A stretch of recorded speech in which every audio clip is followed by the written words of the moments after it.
Hello everyone, Starltros here bringing you a new video of FFBE JP. Today we have the second part of the FF9 banner, bringing us Noble Princess Garnet and the SBB version of Necron. So we're going to cover that today. So let's get right into it with Garnet. I think she was pretty expected to be the third unit of the banner. You know, kind of going with the more popular or more main characters. With the banners following the same trend as usual. Like, you know, we're not going to go and get another Amaranth or another Freya. No, obviously not. We're going to go with the characters that have already all the units anyway. Maybe at some point we're going to go and get the supporting cast some love, but not today. So for Garnet, her categories are Wind, Ice, Lightning, and Light. So Wind, Lightning, and Light kind of expected. Ice, a little bit out of left field. Should we expect Ice to take precedence soon? Maybe it's going to be their time to shine. So long as it's not Earth, it's okay, right? So the rest of the categories, she does have, you know, the usual for her roles. FF9, Evocation, Gathering, Royal Arms, Flowers of the Battlefield, and Transcendent. So it's okay coverage, I guess. Transcendent really fits with FF9. Royal Arms has been left aside a little bit lately. Gathering is, you know, the unloved child, and Flowers of the Battlefield, well, she's a girl, so she has to get it. Her TMR is something you will never use unless you need that specific combination of killers for avians and dragons, but like 50% LB damage is completely useless. The STMR is a staff, not a rod, a staff, with 251 magic and 148 spirit. It also gives 20% MP usage reduction, sorry, and 50% both evocation stats, and then some flat stats for her. The vision card is whatever, and her overkiller materia is for beasts. So she can, don't worry, she can also use killers. She's not just an evoker, so it matters that she has that. For her kit, actually, yeah, she does have some resistances, but I guess I never really talk about that. She also has a special accessory that you're gonna go and beat a boss for. So it is an accessory with 98 magic, a little bit of spear, a little bit of defense, 30% magic and MP, and also 4 LB per turn, and flat stats for her, obviously. The rest of her kit now, she does get at EX1 the 500% LB damage. Now this is kind of the norm. You always get this at EX1 now, or, you know, like almost, is what I feel. At EX2, she's going to get a 300% amplify for almost all her elements. So ice, lightning, and wind. So as you can see, light is no longer there. So all three of these elements are covered by her 300% amplify. Otherwise, the rest is kind of standard until we get here. So this is a 10-turn cooldown that you can use on turn 1, but it's also something that kind of chains during the fight. So the 10-turn cooldown kind of makes sense. So this is a 10,000 HP barrier for everyone with ailment resistance for everyone for 4 turns. And after 4 turns, she can also cast a new skill that we're going to see a little, well, we're going to go see it after. And then it also auto casts another skill on its own after those 4 turns, which is a 20,000 HP barrier, still the ailment resistance, and also completely fills the LBH for everyone, and will also unlock 2 other abilities. So this means that for 9 turns, thanks to this, you're covered for status ailments, which is pretty good. And, you know, on turn 4, you're going to refill the LB gauge for everyone for free. So that's the last turn before the 5-turn like LB modifier buff, like the thing you get for the physical DPS. So it's like on the very last turn, if you use this on turn 1, to refill the LB for one last burst before it goes away. So we can go and look at what it unlocks. So we have Iyashi no Ton, Iyashi no Canon, and Iyashi no Tempo. Let's go and find those. Okay, so Yeshi no Ton. This is some HP recovery and evocation gauge fill. Well, oh, that's pretty good. This one here, the tempo for the after the first 4 turns. Those are the 2 ones you can get after for the first 4 turns. So this one gives 1500 MP to everyone, including herself. It's a 30,000 HP refill, and also it completely refills the evocation gauge, which somewhat matters for her. When we're gonna look at her passives, we're gonna see. But and also the cannon is something that revives everyone, and also gives after the revive gives a re-raise to everyone for 3 turns. It's pretty costly in terms of MP, but let's not forget that she does have a 20% reduction with her STMR. So that would be like 480, I think. Yeah, 480. It's still a lot, but you know, there's a little discount, and you can discount it more with say a 3-star or something else you want to equip on her. If we go back to the rest of her kit, in the active portion, she does have for all her elements the chaining ability as usual. Usually I don't really look at those, but I have to mention that they will also break by 85% all stats to all enemies, and also they unlock 2 different skills. So those are evocation skills. Well, this one's an evocation skill, and then this one here, it's just an imbue skill for 1 ally, so you're probably never going to be using this, but just know that, you know, it unlocks more stuff. Starting from turn 3, she will get a modifier buff to the unlocked abilities, like the chaining evocation abilities, and also some focus, and 100% amplify for herself for all 4 of her elements. She also has here, those are all like, you know, one use per turn on just one turn cooldown, and for only 1 turn duration. So if you're doing this with her, it's pure support and not really damage coming from her. And it is extremely expensive in terms of mana. But once again, remember, she gets that 20% reduction. So this would basically cost like what, 1,200, which is still way too much, but you know, there's ways to discount that. So she gets something for 1 ally where it's going to increase all elements physical and magic damage by 200% for only 1 turn, 500% attack and magic buff, and 400% ALB damage buff. Also, she can make someone a provoke target for 1 turn, with a 1, 2, 3, 4, 5, 6, sorry, 100,000 HP barrier, and also 50% to all mitigation for that turn. She can also refill MP by 1,500 to everyone except herself at the cost of 1,500 from herself.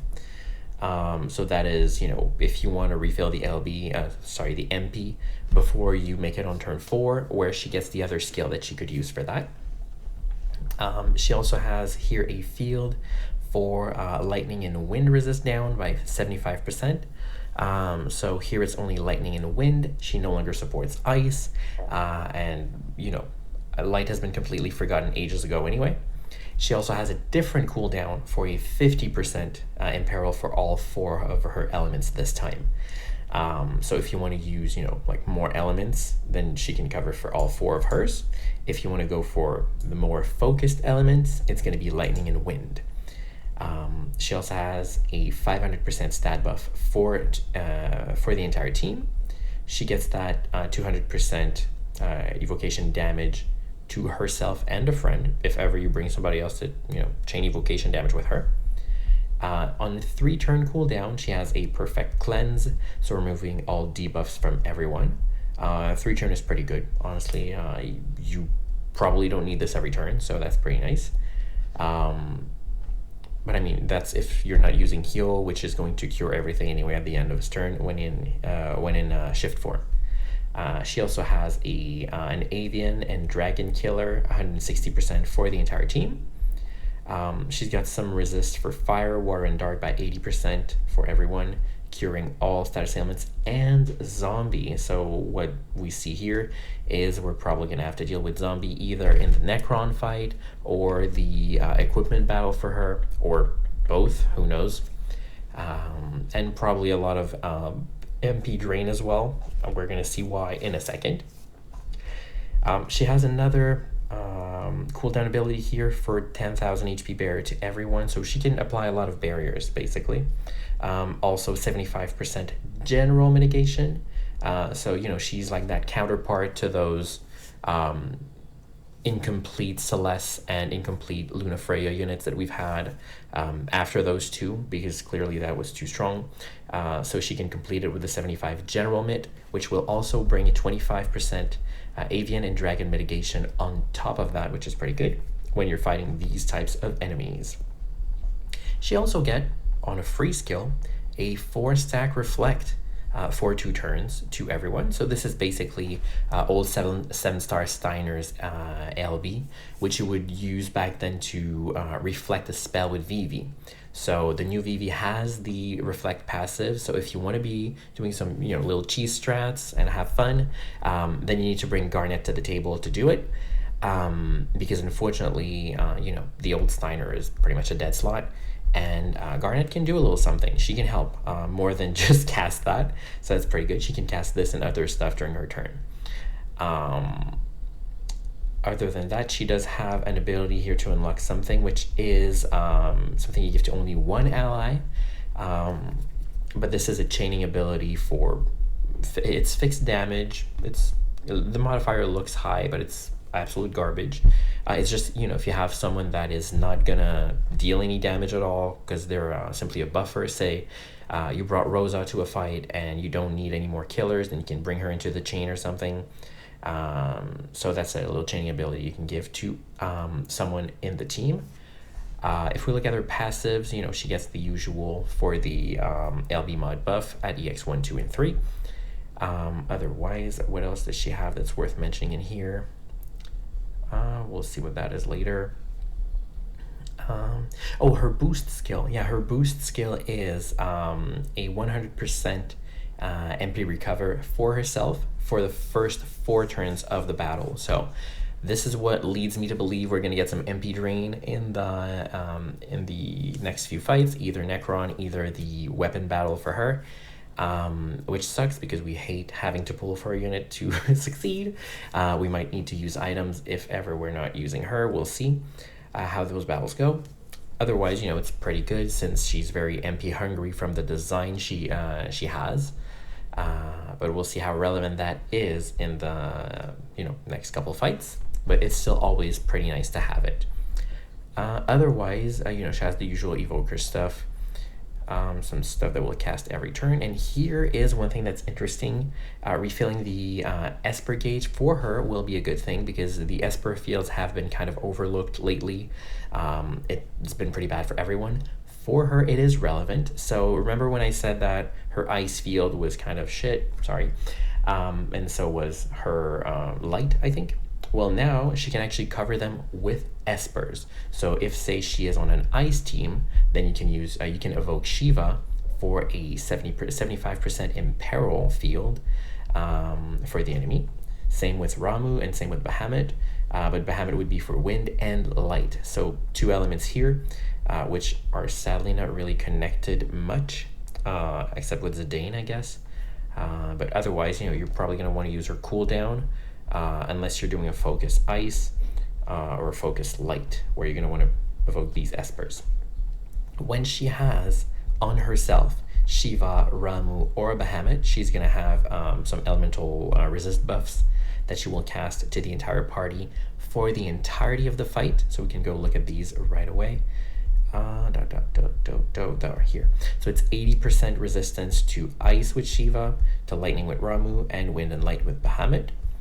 Now if we go look back at the rest of the things she unlocks, because she has a ton of unlocks, this is something she's going to cast every turn, or is it the beginning of the fight? Let's see. Beginning of the fight, sorry, only beginning of the fight, so she doesn't fill the evocation gauge back to full, but she fills it pretty high. This is something that's going to be every turn. So the every turn thing is, if I can, oh, here. Oh, it's an extra 3. So she will, yeah, on turn 1, she's going to fill it back to full. And then every turn, it's an extra 3 evocation gauge that you get. although you probably won't need to evoke that much espers. But her chaining skills will require it. So the skills that you unlock, there is the wind here with the modifier buff you get from the skill to unlock it. No, sorry, the turn 3 cooldown ability that you can cast. This is a 3,000 times modifier for a quad cast CWA chain at the cost of 3 Esper stones, orbs. You got wind, you got ice, you got lightning, and you got light. So 3,000 times evocation with the full buff, if I'm not mistaken, is about the equivalent to an 18,000 times modifier. With considering something without killers and everything, because she can't have killers, that's what kind of offsets it, because she also cannot use any amplify field with that. If it's not 18,000, it's 15,000. I never know exactly how to calculate it, but somewhere around there. So it looks high, but because it can't benefit from the field, can't benefit from killers or any killer buff that you can get during the fight, it is probably offset to look kind of aligned. So it's probably still strong, but not overwhelmingly stronger than everything else, even though the numbers look that high. Feel free to let me know how off I am if you do the calculations. I will gladly swallow my words, but I think it's they probably tried to make it in line with the rest of the damage with the meta right now. Other than that, what else does she have? Well, those are the imbue abilities she unlocks as well. So as you can see, it's only to one ally, and it's only a 50% amplify for 3 turns. So you're never going to use that. It's completely useless unless you really need to imbue one person with one specific element, or you want to multicast this, whatever you do. If you don't have anybody else that can do these things, that can probably do the job, but feels a little wasted. Then this is the ability she gives to a friend from the cooldown that she had. So as I said, it's not really anything great. It's lightning damage, but it's fixed damage with physical damage. So it's going to be scaling off attack that she can give to someone, and it's a bolting strike chain at the cost of 500 MP, so that's very expensive. And this is tag chaining, which is probably the saving grace of it, because bolting strike is not that popular anymore, so chances are you're not going to have anybody else to chain it with, so it's just going to chain on its own. For someone who probably doesn't have any better damage, but being a fixed attack, this is not going to take into account the amplify field. This is not going to take into account the killers, so this is basically nothing. 8,500 times is basically nothing, but on a support unit that has nothing better to do, why not? Her leader skill is it's all right, I guess. It's 1,700 to FF9 units, and also 1,700 to Royal Arms and Lightning. So it's not or, it's and. So someone who's both Royal Arms and Lightning will get 1,700 if they're not FF9 already. And if they're only Royal Arms, then they're going to get 1,500 instead of 1,700. So, kind of a larger coverage, which is nice. But still, Royal Arms hasn't been the greatest category lately. I guess she might bring it back because a lot of older, well, I say air quotes, older units have that category. We'll see. I know we do have a couple of Lightning Royal Arms units, so we'll see how good that is. Now, in terms of overdrive, her overdrive is a little unfortunate in my opinion. She has 2 different overdrives, one for Royal Arms, the other one for Gathering. The problem is they are both exactly the same, and they both have an overdrive field. So the middle field for the category amplify by 50%. So you can only have one active at a time. So what you're going to want to do if you're using both at the same time is you're going to want to make sure that you're using the one that covers most of your unit, if not all of your units, second. So always use the other one first to give the buff to units that would be only Gathering, and then use the Royal Arms one after if you have more Royal Arms unit, for example, and you want to cover more of them with the 50% amplify field. because this way they're both going to get the 100% LB damage buff. Yeah, it's, you know, it's not that great, just 100%, and that field, that competing field, I don't like it, but you know, that's what we get, and we'll take it. In terms of LB, her LB is a multi-element LB. It's not evocation damage, it's just magic damage, and it's not a chaining LB either, so it's just one burst for 5 hits, which is unfortunate, but it's mostly what we get from the mages, isn't it? So yeah, and her LB, the full modifier is 1595, which I think is on par with mages, I think. Let's see, can I get Vivi in here? I don't remember his name. Anyway, so yeah, that's what she get, 1595 times modifier for all her elements.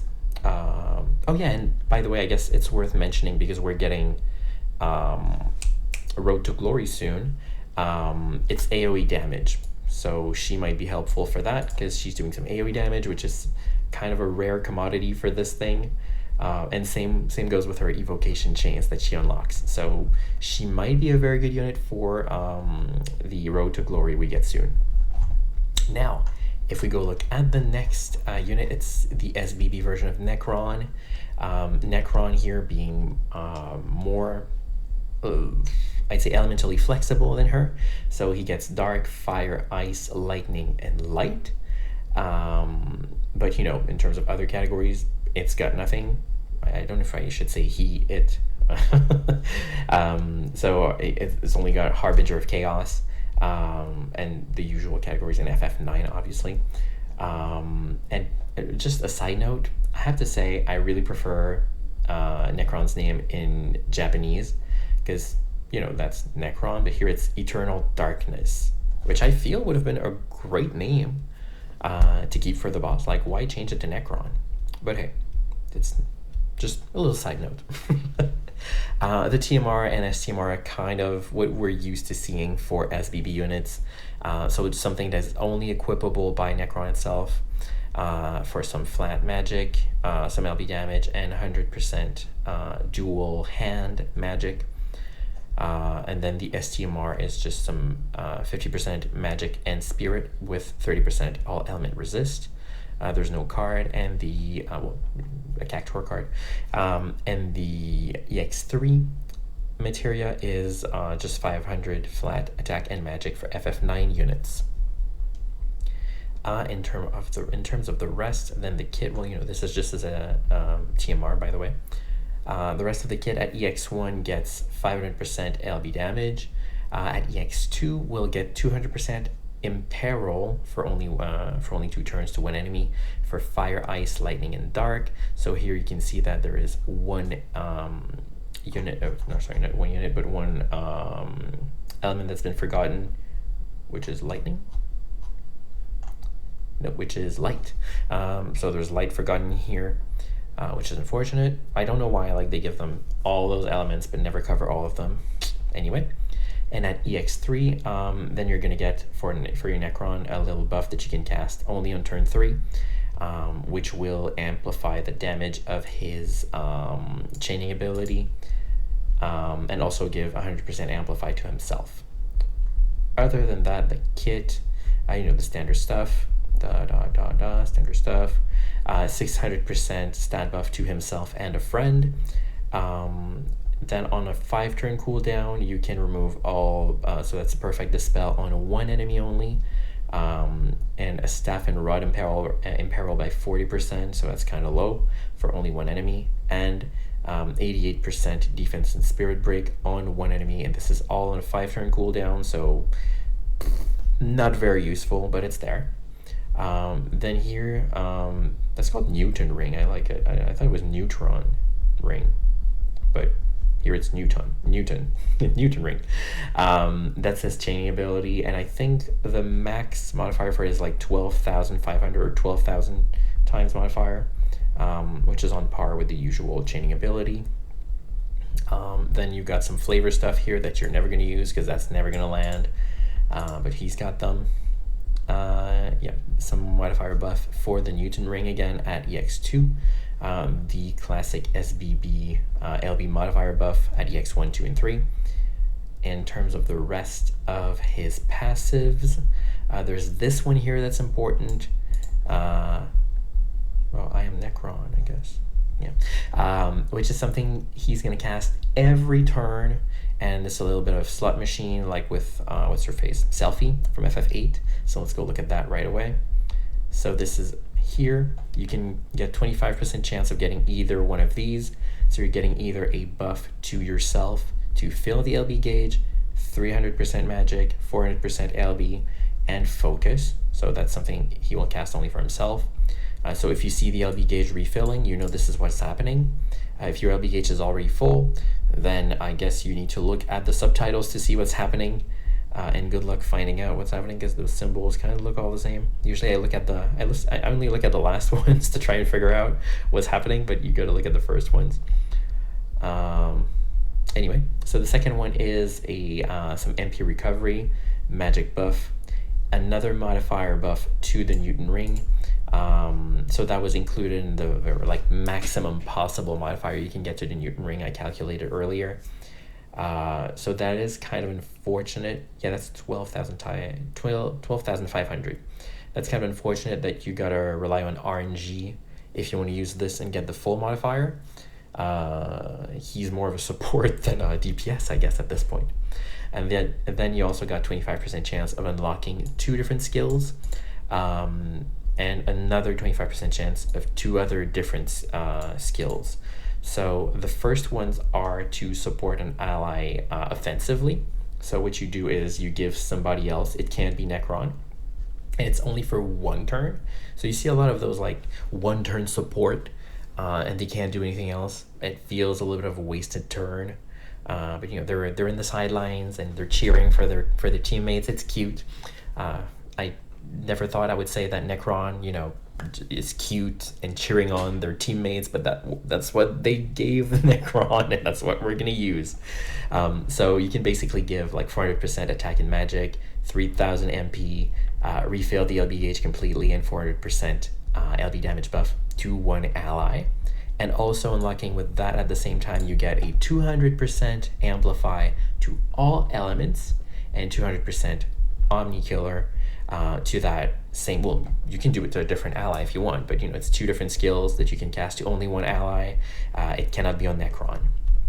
The other 2 are more defensive things, and they're AoE, so it's not only a single person. So you get a 400% defense and spirit buff for everyone for only a single turn, and you get 75% Celeste style mitigation, but only for 1 turn. So you know that can be clutch for saving you at some point, if you do unlock it.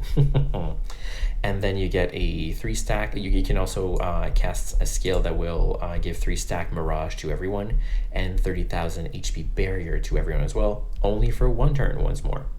So kind of lackluster, but you know, it's very situational and luck based. I hate that, but you know, it's the roulette of Eternal Darkness, I guess. Otherwise, he also has Protecga and Shelga, but only the +2, so a little bit useless. In terms of the LB, he only has a dark LB here, which is a CWA chain, and the full modifier was, I think, yeah, it's 1890 times modifier, which is very high, but you know, you got to get it to EX3. It's only the dark, so his coverage for the other elements are a bit limited. Well, you gotta use the Newton ring, which is imbuable, but he can't imbue himself. Oh yeah, he can imbue himself, sorry. Yeah, he can imbue himself, so he can imbue all 5 of his elements, but usually you're probably going to be using a friend to do the imbue anyway. And yeah, that's it for Necron. So if you want my opinion, Necron is, you know, cute, but yeah, Eternal Darkness is cute. But I'm not gonna go and bash my head against the wall to try and get him to EX3 on day 1. I'll get him someday, maybe not. Garnet is interesting. If you have VV, you can revive the old days of Stein or VV combo.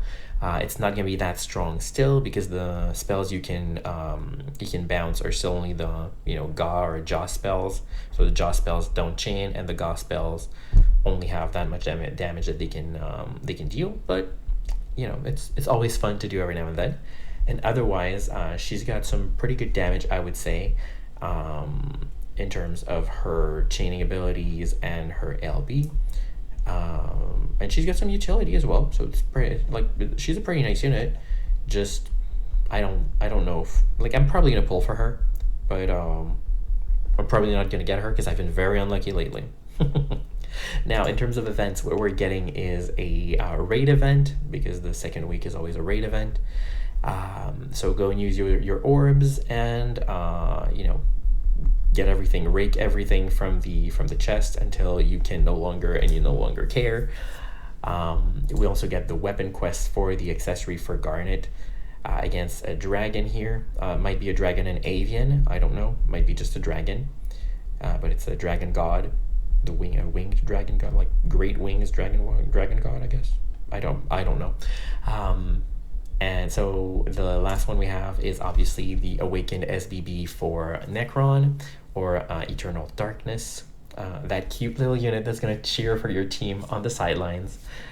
And that's it for this week. So good luck on your pulls if you're pulling, and if not, we'll continue amassing more and more lapis until something good finally drops. Maybe not next week. Next week's probably going to be either a collab or FFBE. Maybe next month we finally get Bards for Sinzar. Who knows? So you should look out for his channel when you see the news, and see if you finally see that video where he's going to pull 500,000 lapis worth of Bards. All right, well, thank you for joining me, and see you guys next week. Bye.